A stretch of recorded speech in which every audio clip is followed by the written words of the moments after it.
What a day at Adelaide it was for India.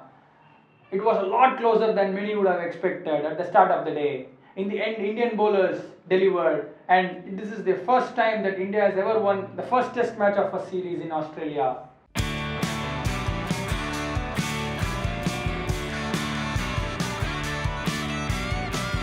As always, we have Yomi on the show. Yomi, it was a lot closer than many would have thought, isn't it, Yomi? Absolutely. What a finish to the Test match. That's what Test cricket is all about. Till the end. Till almost till the end, India held their nerve and they won this historic Test.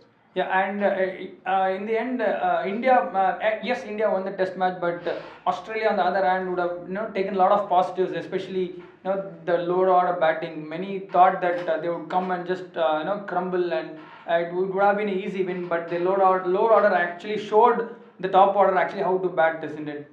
Absolutely. I mean, what support from the lower order? They almost got the match through, and that's one area where India can learn, from this Test match where they probably lacked a bit, and that could be a big difference in the upcoming matches as well.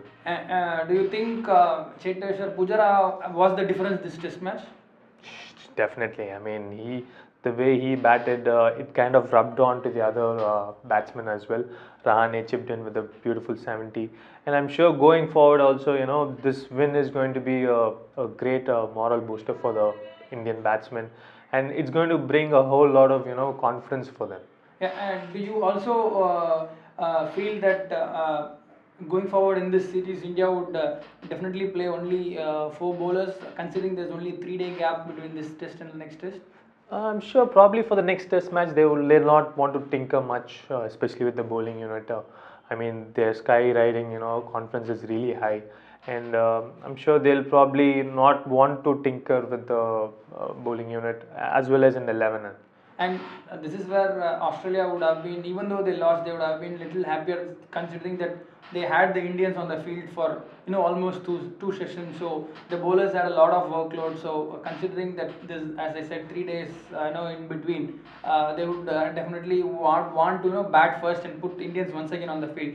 That's for the next test. But we'll focus back on this test. Do you think that Ashwin was overbowled today because he was almost literally bowling from one end non-stop, and he was little tired going towards the end of the tea session. So do you think that Kohli might have up for two paces at both the ends? Yeah, like I said, I mean, it is important to give a break to a bowler. I mean, if he's going to, I know he's your attacking bowler, I know he's your wicket-taking bowler, but beyond a point, you need to give that break. Even for the batsman also, to cut that momentum, to cut that sort of a thing, so that the concentration lapse will be there.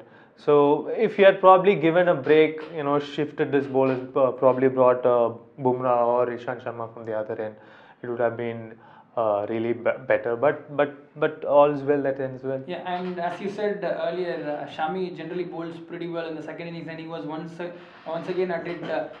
Whenever that there was partnership building, it was Shami who provided the breakthrough. So his form is crucial for India, right?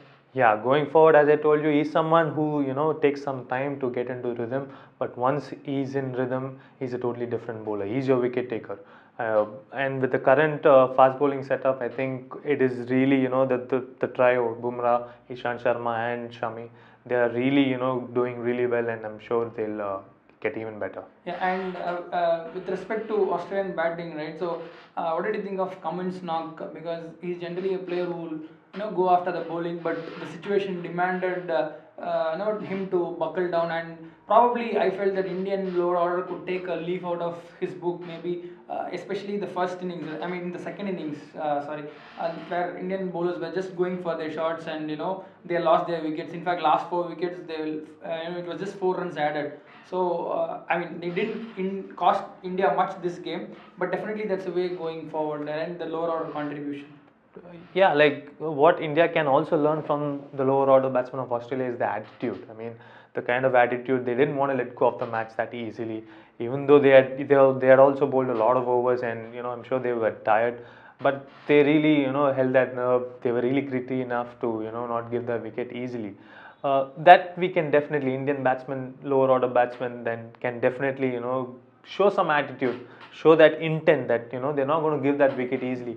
Because this series, it's going to be, Fine line. yeah, it's going to be really fine, and it will be, decided with who's going to bat better. And because both the bowling unit are really good, so whatever help comes from the lower order, it is going to, take the team through in a long way. Yeah, thanks Yomi. So that was it. So as Yomi said, whichever teams bats better will go on to win Test match and the series. So this game at the Adelaide Oval, Indians actually batted pretty well. In fact, 31 runs. They were much more than Australia. So as a result, they go 1-0 up in the series. So we'll catch you up for the second Test match.